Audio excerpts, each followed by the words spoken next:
وقل رب زدني علما.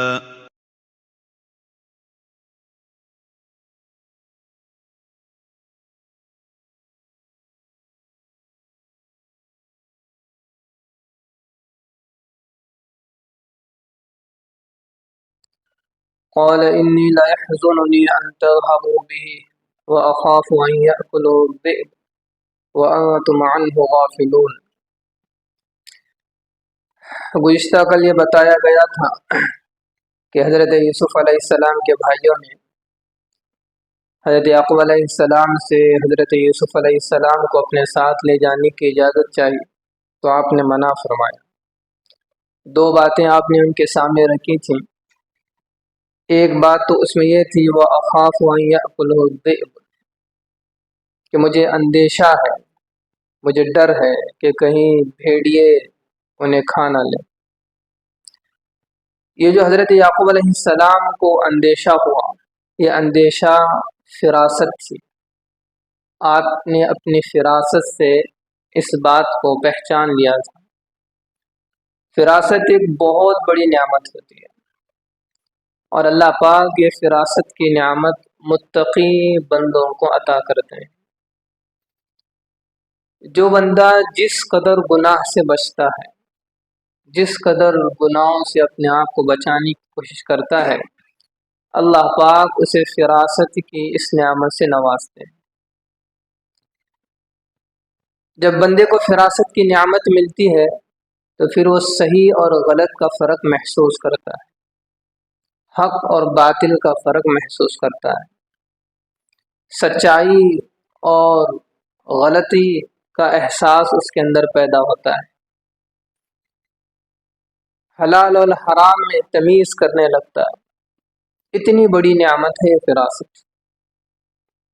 اور جب آدمی گناہوں کے دلدل میں پھنسنے لگتا ہے اور گناہ پر گناہ کرنے لگتا ہے تو پھر اللہ پاک اس کے اندر فیصلہ لینے کی صلاحیت کو ختم کر دیتے ہیں۔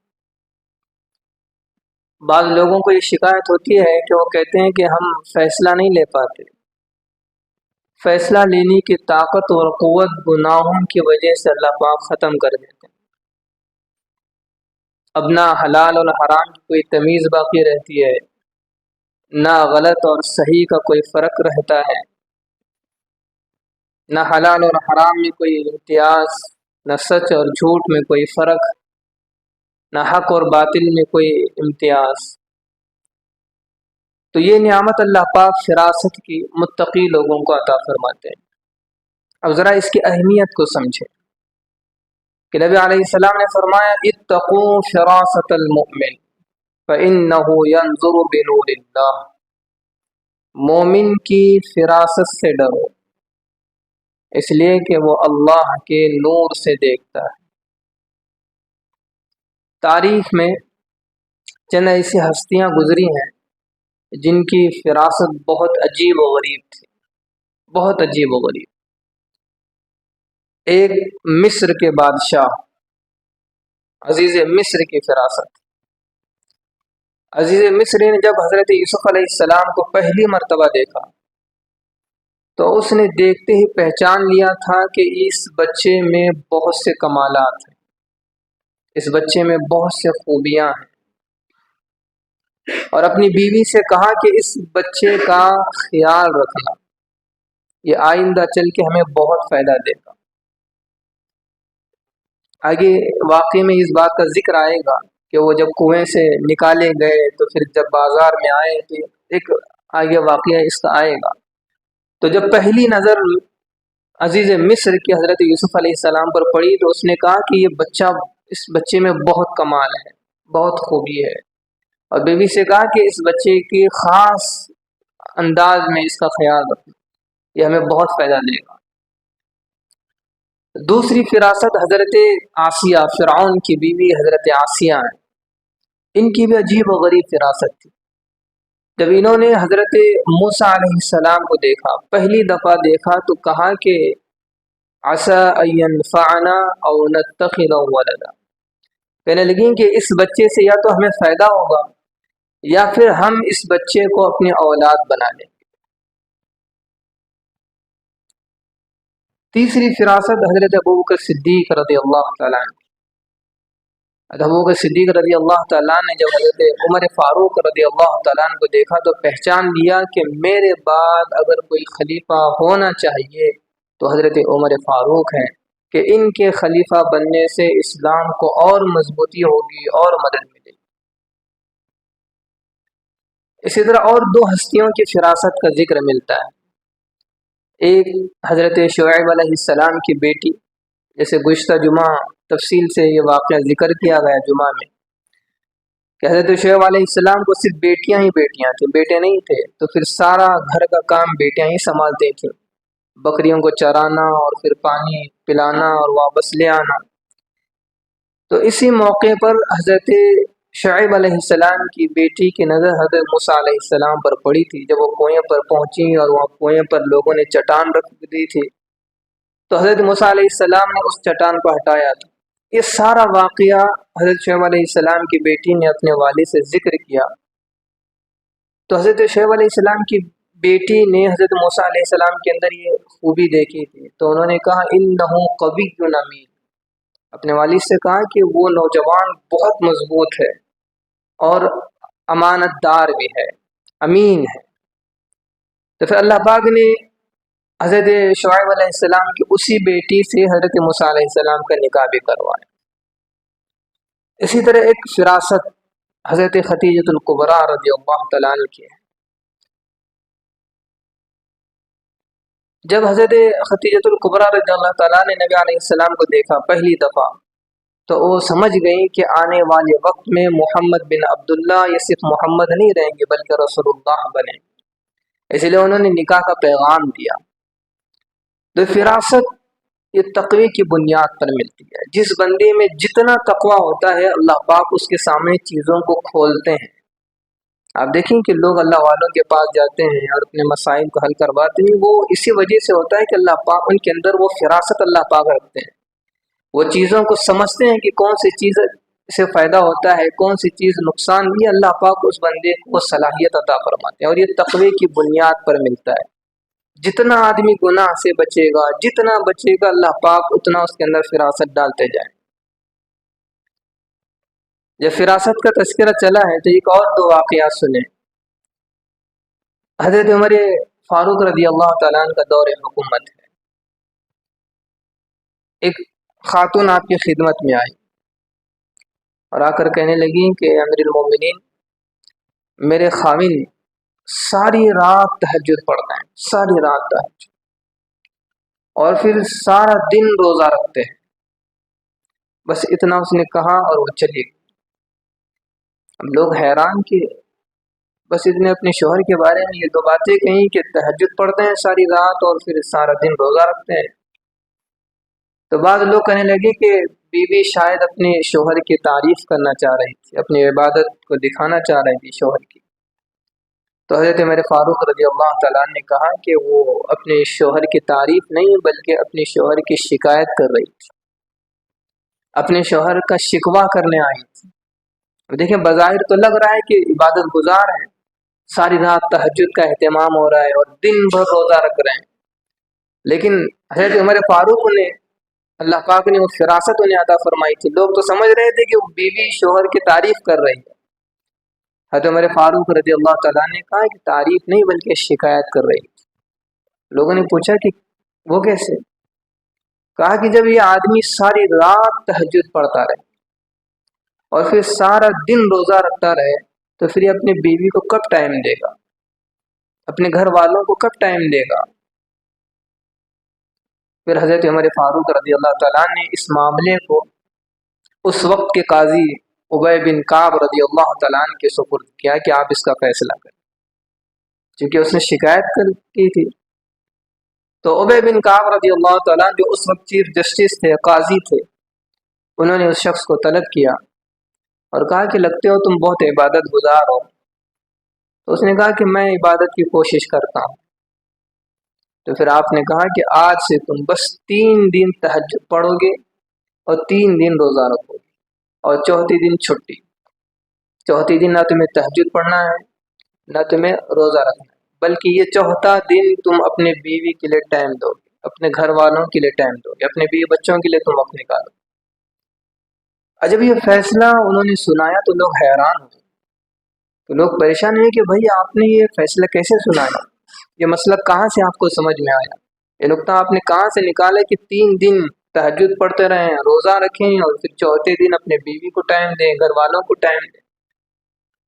تو ابی بن کعب رضی اللہ تعالیٰ عنہ کہنے لگے کہ دیکھیں اللہ پاک نے ایک شخص کو زیادہ سے زیادہ 4 شادیاں کرنے کی اجازت دی، 4 شادیاں، اور جس بندے کی 4 شادیاں ہوں تو پھر ایک بیوی کی باری چوتھے دن آئے، ہر بیوی کی باری چوتھے دن آئے، تو اس حساب سے 3 دن جو مرضی چاہے کرے۔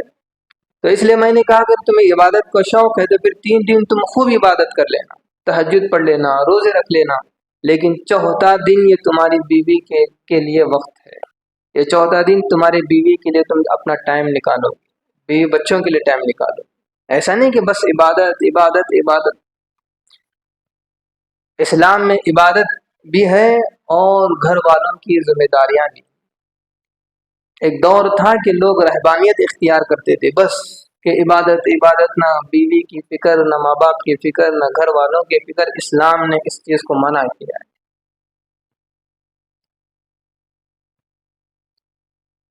تو یہاں دیکھیں حضرت عمر فاروق کو جو فراست اللہ پاک نے عطا کی، اس فراست سے آپ پہچان گئے کہ یہ عورت تعریف نہیں بلکہ شکایت کرنے آئی۔ حضرت علی رضی اللہ تعالیٰ عنہ کے دور میں ایک عجیب واقعہ ہوا۔ ایک نوجوان لڑکا اور ایک عورت آپ کی خدمت میں آئی، اور وہ لڑکا اس عورت کے تعلق سے کہہ رہا تھا کہ یہ عورت میری ماں ہے، اور وہ عورت کہہ رہی تھی کہ نہیں یہ میرا بیٹا نہیں ہے، اور لڑکا کہہ رہا ہے کہ یہ میری ماں ہے، اور عورت اس کو اپنا بیٹا تسلیم کرنے سے منع کر رہی۔ اب لوگ حیران کہ کیسا مقدمہ ہے کہ لڑکا تو کہہ رہا ہے کہ یہ میری ماں ہے، اور ماں ہے کہ کہہ رہی ہے کہ میرا بیٹا نہیں ہے۔ حضرت علی رضی اللہ تعالیٰ نے بہت سمجھایا اس عورت سے، بہت پوچھا، تو وہ یہی کہتی رہی کہ یہ میرا بیٹا نہیں ہے۔ تو حضرت علی رضی اللہ تعالیٰ نے کہا کہ اچھا بتائیں کہ کیا تمہارا کوئی خاوند ہے؟ تو اس عورت نے کہا کہ فی الحال تو کوئی خاوند نہیں۔ تو حضرت علی رضی اللہ تعالیٰ نے کہا کہ پھر میں ایسا کرتا ہوں کہ اس لڑکے کا نکاح تمہارے ساتھ کر دے۔ اب جو ہی حضرت علی نے یہ جملہ کہا تو وہ عورت حیران ہو گئی، اور اس نے کہا کہ نہیں یہ تو میرا بیٹا ہے۔ حضرت علی رضی اللہ عنہ اس کو محسوس کر لیا تھا آپ نے کہ یہ اس عورت کا بیٹا ہے، لیکن آپ اسی سے کھلوانا چاہتے تھے اس راز کو، پھر آپ نے ایسا جملہ کہا کہ وہ راز اسی سے کھلا۔ تو پھر حضرت علی رضی اللہ عنہ نے پوچھا کہ پھر کیا وجہ ہے کہ تم اس کو اپنا بیٹا تسلیم کرنے سے انکار کر رہی تھی؟ کہنے لگی کہ میرے بھائیوں نے ایک حبشی سے میرا نکاح کر دیا تھا، اور میں اس کے ساتھ کچھ عرصے سفر میں رہی، پھر وہ سفر میں اس کا انتقال ہو گیا، تو یہ بچہ ہوا، تو جب میں سفر سے واپس آئی تو پھر میں نے اس بچے کو کسی کے حوالے کر دیا۔ اب یہ بچہ بڑا ہوا اور پھر مجھے تلاش کرتا کرتا مجھ تک آ پہنچا، تو میں یہ پسند نہیں کرتی تھی کہ کوئی حبشی لڑکا سیاہ کالا موٹے ہونٹ والا میری طرف نسبت کرتے ہوئے کہے کہ یہ میری ماں ہے، اور چونکہ رشتہ داروں کو بھی پتہ نہیں تھا اس لیے میں یہ سوچ رہی تھی کہ میں اس کو انکار کروں، لیکن اللہ پاک نے جو حضرت علی رضی اللہ عنہ کو فراست عطا فرمائی تھی، اس فراست نے اس راز کو کھول دیا۔ تو اللہ پاک اپنے نیک بندوں کو یہ فراست عطا کرتے ہیں، پھر وہ اس فراست سے پہچانتے ہیں کہ صحیح کیا ہے اور غلط کیا ہے، حلال کیا ہے اور حرام کیا ہے۔ حضرت جنید بغدادی رحمۃ اللہ علیہ، ایک شخص آپ کی خدمت میں آیا اور نوجوان تھا، امامہ باندھا ہوا تھا، جبہ اور داڑھی اور حسین اور خوبصورت تھا۔ آ کر کہنے لگا کہ حضرت میں ایک حدیث کا مطلب آپ سے جاننا چاہتا ہوں، ایک حدیث کا مطلب۔ حضرت پوچھا کہ ٹھیک ہے بتاؤ، تو کہنے لگا کہ اس حدیث کا کیا مطلب ہے، اتقوا شراست المؤمن فإنہ ینظر بنور اللہ، کہ مومن کی فراست سے ڈرو اس لیے کہ وہ اللہ کے نور سے دیکھتا ہے۔ جب اس نوجوان نے یہ جملہ کہا تو حضرت جنید بغدادی رحمۃ اللہ علیہ نے اس کو یوں دیکھا اور کہا کہ اس کا مطلب یہ ہے کہ اے نصرانی، تم کلمہ پڑھو اور مسلمان ہو جاؤ۔ جب اس نے یہ جملہ سنا تو وہ حیران ہوا، وہ کہنے لگا کہ حضرت آپ کو کیسے پتا چلا کہ میں نصرانی ہوں؟ وہ نصرانی تھا، مسلمان نہیں تھا، وہ مسلمان کے لباس میں آیا ہوا تھا۔ اس نے کہا کہ حضرت میں مسلمان نہیں ہوں، میں تو نصرانی ہوں، عیسائی ہوں، عیسائیوں نے مجھے بھیجا تھا کہ اس حدیث کا مطلب آپ ان سے معلوم کریں، اور اگر وہ حدیث کا مطلب کوئی اور چیز بتائیں تو تم یہ سمجھنا کہ اس میں کوئی فراست نہیں ہے، لیکن آپ نے مجھے پہچان لیا کہ میں مسلمان نہیں، میں نصرانی ہوں۔ حضرت جنید بغدادی رحمۃ اللہ علیہ نے جب اس پر نظر دوڑائی تو معلوم ہوا کہ اس کے سینے میں ایمان کا نور نہیں ہے، اس لیے آپ نے اس کا ترجمہ یہ فرمایا حدیث کا کہ تم مسلمان ہو جاؤ، تم نصرانی ہو، کلمہ پڑھو اور مسلمان ہو جاؤ۔ تو یہ فراست اللہ پاک مومن بندوں کو جس میں تقویٰ ہوتا ہے، پرہیزگاری ہوتی ہے، اللہ پاک عطا فرماتے ہیں، اور یہی وہ فراست تھی جس کی وجہ سے حضرت یعقوب علیہ السلام نے پہچان دیا تھا اور کہا وَأَخَافُ أَن يَأْكُلَهُ الذِّئْبُ۔ خیر آج کے لیے بس اتنا ہی، انشاءاللہ کل آگے اس واقعے کو آگے بڑھائیں گے۔ اللہ تعالیٰ سے دعا ہے کہ اللہ تعالیٰ کہنے سے عمل کی توفیق عطا فرمائے۔ سبحان اللہ۔ Thank you for watching. If you found this video helpful, please like, share it with others, and subscribe to our YouTube channel for more insightful Islamic content.